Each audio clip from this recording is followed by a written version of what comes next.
And then he had called me that night and asked if I wanted to go on a date. All of a sudden, gyrocopter just drops. What am I going to do? I mean, we're thousands of feet in the air and death is imminent. What have I gotten myself into? From HV Studio, this is Unnerved.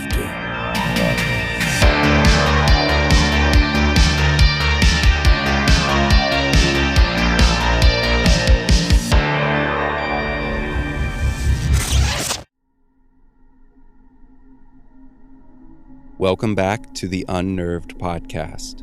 It's where normal people share their abnormal stories, and if you enjoy true stories of the strange and terrifying, then you're in the right place. I'm your host, Chris Fricky, and if you can already tell, I have a cold, so bear with me on this one. Typically, the one who initiates a date is also the one that plans the date, leaving the other person unaware of what the activities might entail.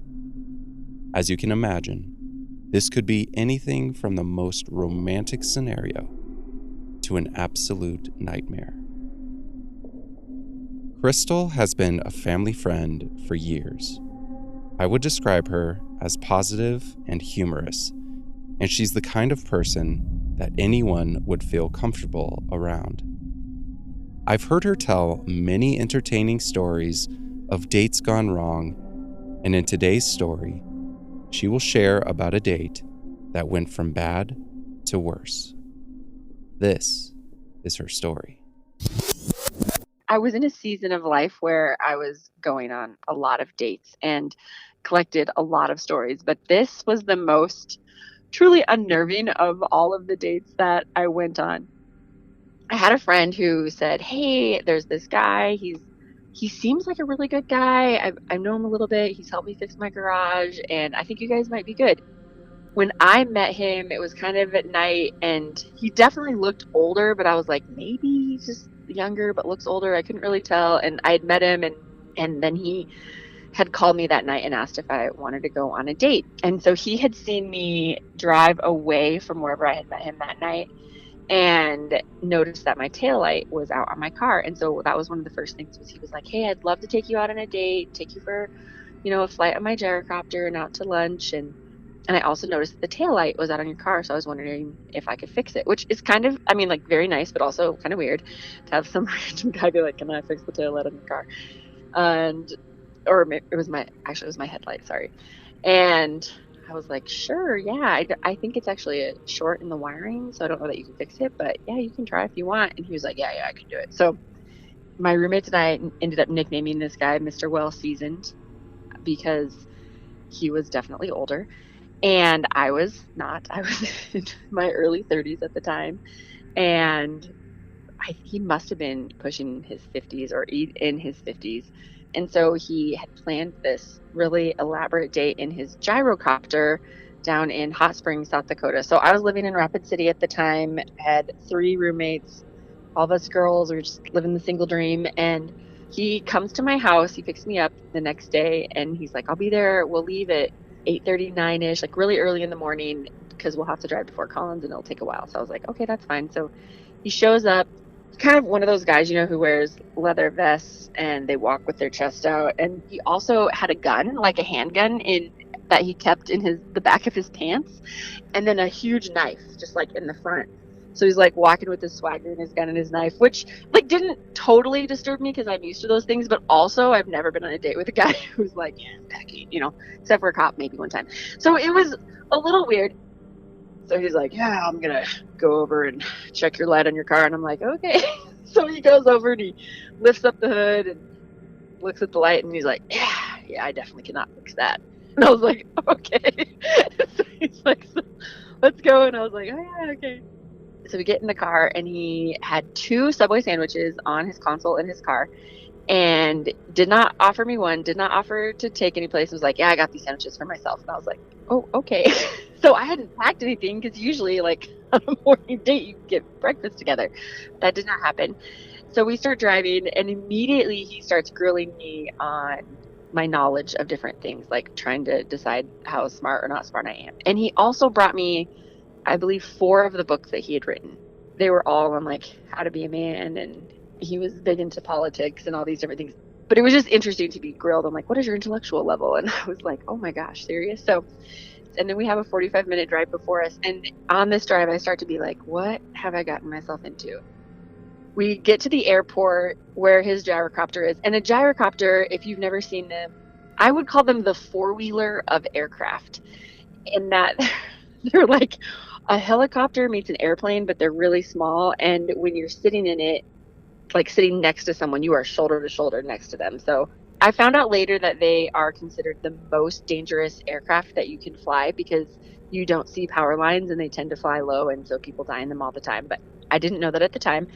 And we open up the hangar, and immediately someone had parked their airplane in front of his gyrocopter.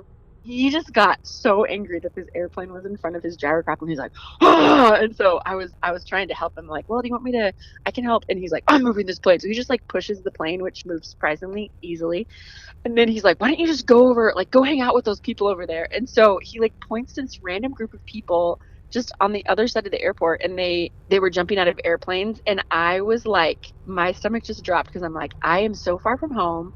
There is not Uber. There's no way for anyone to pick me up. And I have to go over to this group of strangers and I guess hang out with them. So at any point in time, in retrospect, I'm like, why didn't I call a friend? Why didn't I just leave? Like, there's so much I could have done, but I felt I couldn't. And so I walk over to this group and immediately meet this mom with a little boy. And I'm like, can I hang out with you? Because I'm on this really weird date. And this guy just like kicked me out until he's ready to go. I don't know what's happening. And she's like, yeah. So we hung out, and that was the best part of the date, hanging out with this random woman and her son, waiting for her husband because they were jumping out of airplanes.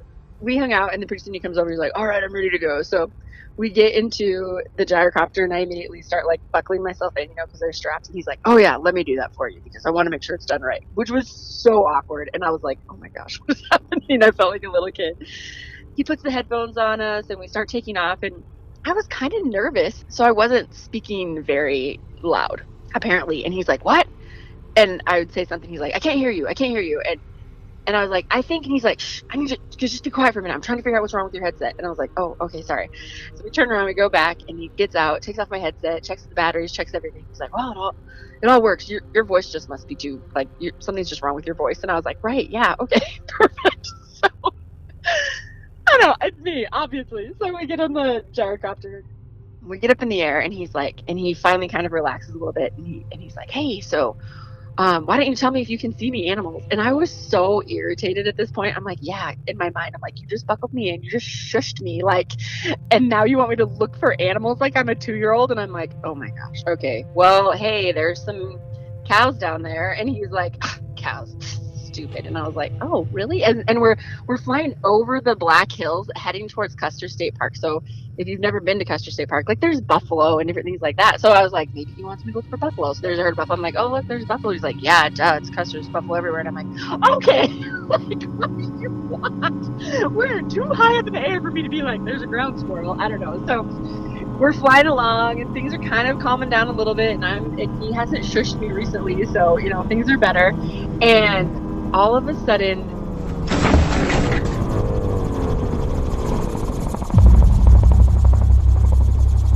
gyrocopter just drops like 20-30 feet, and I'd like, your stomach falls, and you're like, I don't know that was normal, but I don't say anything because what am I going to do? I mean, we're thousands of feet in the air and death is imminent. And he's just like, doesn't say anything. He's like, so did you feel that? And I was like, yep, definitely felt that. And he's like, and you're not terrified? And I was like, I didn't know I should be until now. So we just kind of are just quiet for a little bit, and then he starts grilling me on aeronautic things. And do you know why airspeed is faster than land speed and all these different things? And I was like, oh my gosh. And so, we continue on that vein. And then I see an antelope. And so all of a sudden I'm like, oh, hey, look, there's an antelope. He's like, hey, shh, I'm going to need you to be quiet for a minute because I'm trying to land this gyrocopter. And I was like, okay, you told me to look for animals, and now you're shushing me again. And so we get there, we get to the airport. It's in the middle of Custer State Park, and apparently very wealthy people fly into this airport, Custer State Park, and they land, and someone comes out in a safari jeep, and they pick you up, and it's quite the thing. when you have a normal working aircraft. And so we go and we look at the gyrocopter engine, and so it runs on a belt, sort of, apparently it's like a NASCAR belt, like similar to what their engines run on, and it's really wide. It's probably like 6 to 12 inches wide for an engine belt, and it had sheared off. There were 2 inches left of the belt. Whatever happened, we were lucky that we landed and that we didn't crash and die. And he was just like freaking out because apparently he had wanted to take me to the wild horse sanctuary and fly me to see all the horses in his gyrocopter and like go through the canyons back there or something, which would have been quite lovely, I'm sure, but with a different person. And so anyway, he's like not talking to me. He's just super stressed about the gyrocopter, and the Jeep finally pulls up and takes us to the restaurant, and he's like on his phone, which was actually a ginormous iPad, searching things on this iPad, like, I gotta find a new engine part. And then we get to the restaurant, and we didn't go in the front door. We went in the back door, which neither of us knew because I'd never eaten there before. It's beautiful, this restaurant in Custer State Park. And so we walk in the back door, and we sit down, and I'm just like sitting there, just like, doo-doo-doo, and he's just like, you know. Finally, the waitress comes up, and she's like, oh, hey, we didn't see you guys. You didn't come in the part that you're supposed to come in and wait to be seated. You just walked in. He just looks up at her and is like, yeah. And I'm going to need you to turn this music down or off, and we're going to need menus. Thank you. And I was like, oh my gosh. I'm mouthing to her like, I'm so sorry. She leaves, and we're sitting there, and he's like, hey, I'm going to need you to call these different part stores and see if they have this part while I call these other part stores. And I was like, what am I, like your secretary now? I don't know. So I start calling, and he just listening to me on the phone like, oh, did you, and like grilling me and then telling me what I did right and wrong afterwards. And I was like, this reminds me, I was having flashbacks of being a kid and like doing everything wrong when it came to my dad to find parts. And I'm like, this is why I didn't get my dad parts. I was always wrong. So then our food comes, and it was not very good. And so he's like, how's your food? And I was like, yeah, it's not really good. It's kind of dry. And it's not like great flavor. And he's like, oh yeah, okay, that's nice. And I was like, oh my gosh, you seriously are not paying any attention to me. And then we get done eating, and he was like, oh yeah, so how was your food? And I was like, I'm just going to test and see if he remembers anything. And I was like, oh, it was awesome. Best meal I ever had. And he's like, okay, yeah, that's nice. And I was like, seriously? So I just said, hey, I'm going to go for a walk. So I just get up and I leave. There was like a little hiking path over by the restaurant. So I go on a little hike, and I call my roommate, and I was like, this is horrible. I know it's a long drive, but can you please come and pick me up? Like, I cannot endure this any longer. So my roommate's like, okay, yeah, I'll get you. And I walk back to the restaurant. I'm like totally relieved. Everything's good. I'm out of this longest date ever. And he walks down, and I was like, oh, hey, great news. I found a ride. So I'm just going to get a ride home, and everything's going to be okay. And he's like, oh, no, that's not going to work.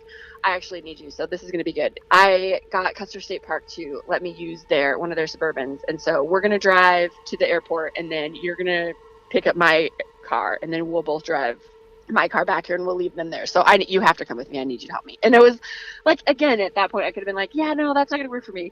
But no, I'm like, I don't know what was wrong with me in this season of my life, but I felt like I was like, maybe it'll get better. Maybe now that we leave here, he'll stop treating me like a child, and it'll be okay. We get in the car, and we start driving, and he's quiet, and then all of a sudden he just reaches over and puts his hand on my leg, and I'm like instantly like, I'm alone in a car in the middle of the Black Hills and on a dirt road. I don't actually know where I am, and he just put his hand on my leg, and he's like, wow, you did really good today. And I was like, can you maybe take your hand off? And he's like, oh yeah. Things kind of start calming down a little bit because it was another like 45-minute drive, and we get back to the airport, and we get out, and he's like, hey, give me a hug. We've really went through a lot today. And I'm like, again, I should have said no, but I didn't. And he like brings me in for this hug, and I'm like, okay, I'll just give him like a quick one. And you know how you do the tap out? You're like tapping on their back shoulder, like, I'm done. And he like is not reading the tap out. He's just holding on to me, and I'm like, what is happening?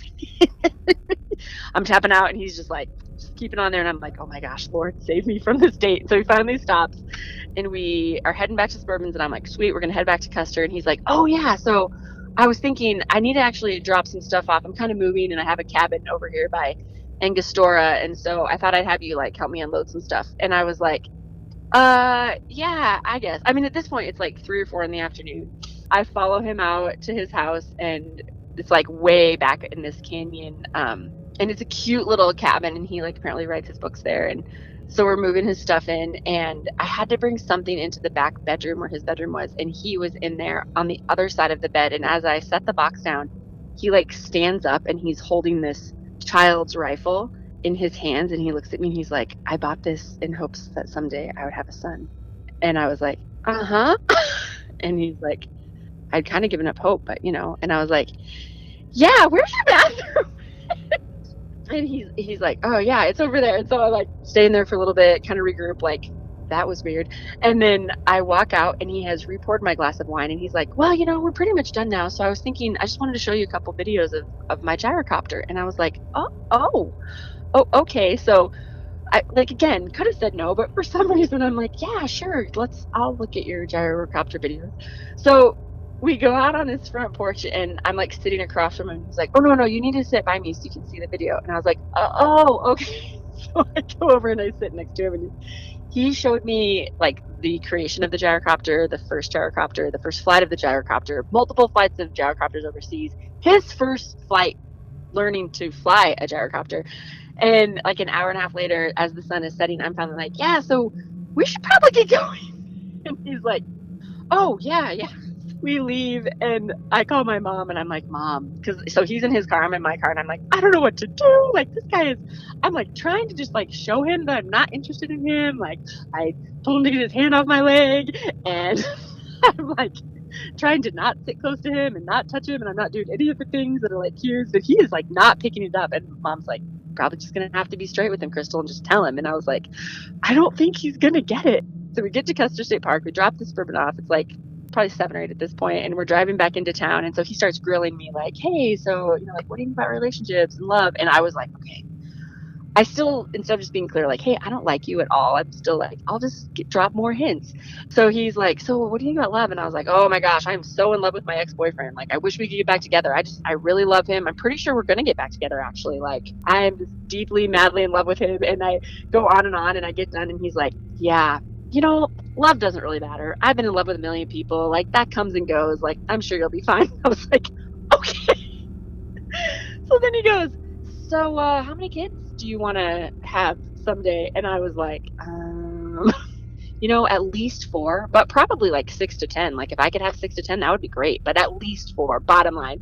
And I found out later that was the one thing, like, not me being rude, nothing else, that finally made him be like, "Maybe I'm not interested in her." I was like, "Thank you, Lord." But I made one more mistake. So we're getting close to the house and he starts talking about being hungry. And I was like, I cannot be with him any longer. Like, I can't go to a restaurant. Like, that is not going to work. And so I was like, "Hey, actually, I have some roast beef in my house. I made a roast the other day. You can just have some of that meat and just take it to go." It'll be great. And it was a good roast. I had done an excellent job, side note. Anyway, we get to the house and he's like, "Yeah, that's a great idea." And I was like, oh, what did I get myself into? And so we pull up and he's like, "Hey, I feel really bad I couldn't fix the headlight on your car. So I would really love to I just want to try to fix something for you." And I was like, okay. Well, I mean, most things I fix, but I have an air conditioner. It's been leaking into the basement. Oh, I can definitely fix that. I was like, "I don't think you actually can, because I think it's kind of a weird condensation thing. And I don't, no, I got it. I can fix it." And I was like, "Oh, okay." So we walk over to the air conditioner and he looks at it and he's like, "Yeah, no, I can't fix that. I have no idea." So I was like, "Okay, good. Well, let me give you your meat and you can head out. And thanks for the day, I guess." And so we get into the house and I'm getting the roast beef out and I'm cutting it, and all my knives were really dull. And he's like, "Wow, your knives are super dull." And I was like, "Yeah, they're old. They're my great aunt's. Like, I just got them kind of as a hand-me-down." And he's like, "Hey, I actually have a diamond knife sharpener out in my car, so I could sharpen those knives for you." And I was like, "Yeah, sure." He's like, "I just really want to do something for you." And I was like, "Okay."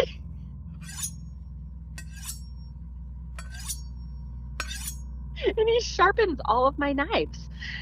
And then he leaves. And I was like, oh my gosh, it was like 10 o'clock at night. But I kept his books just because I was like, I don't ever want to forget this date, because that was the most crazy, random experience of my life.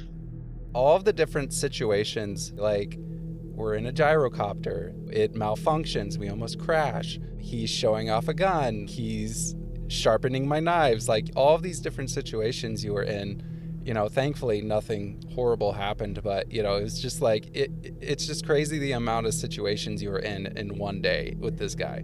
Yeah, yeah. I called it the longest date ever, and I should have. I think I sort of just like disassociate a little bit, and I'm like, no, no, this is fine. It's gonna get better. It's good. Everyone's good. And then in retrospect, I'm like, oh my gosh, I almost died.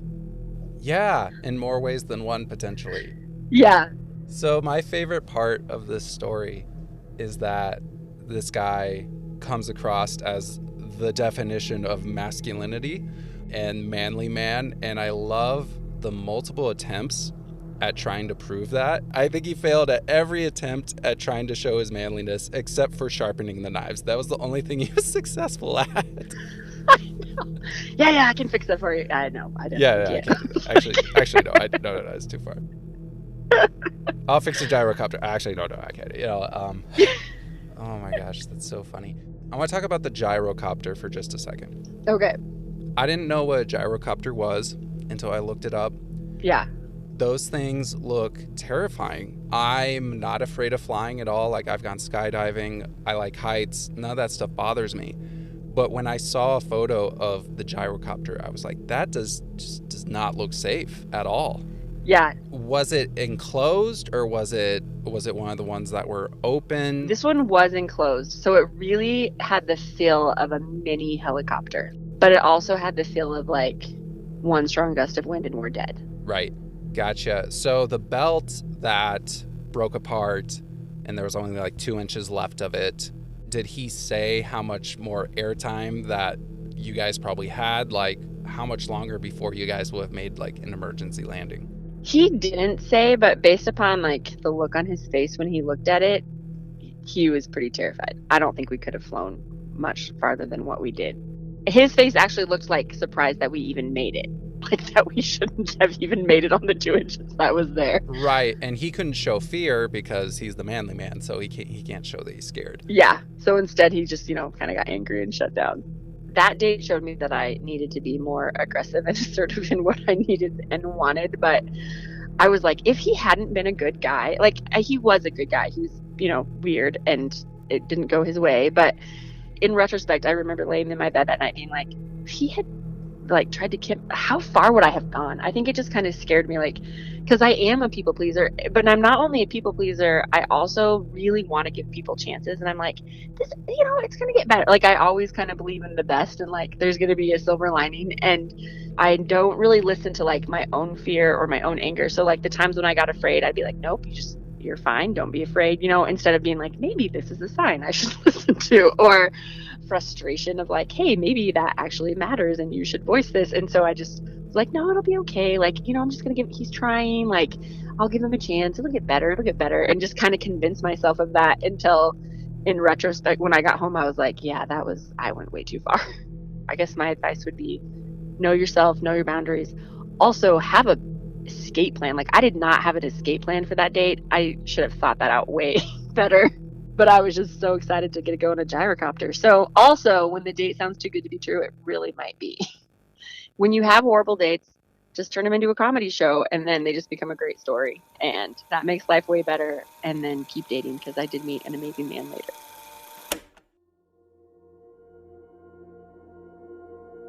Crystal's story, although humorous, could have had a much more devastating result. Going on a date with someone can put you in a difficult situation, especially with someone you hardly know. I'm not saying you shouldn't date. I'm simply saying that during a date, a friend or family member should know where you're at and who you're with. Some of the most dangerous individuals in history also happen to be the most charming. Famous screenwriter Troy Kennedy Martin once said, "I trust everyone. I just don't trust the devil inside them." Thanks again for listening to Unnerved. If you enjoyed this episode, please share it with your friends and leave a review wherever you get your podcasts. And if you guys want to see photos related to each episode, Be sure to follow us on Instagram at unnervedpodcast. There, you'll be able to see photos of Crystal and some of the locations where her date took place. Thanks again for listening, and we'll see you next time.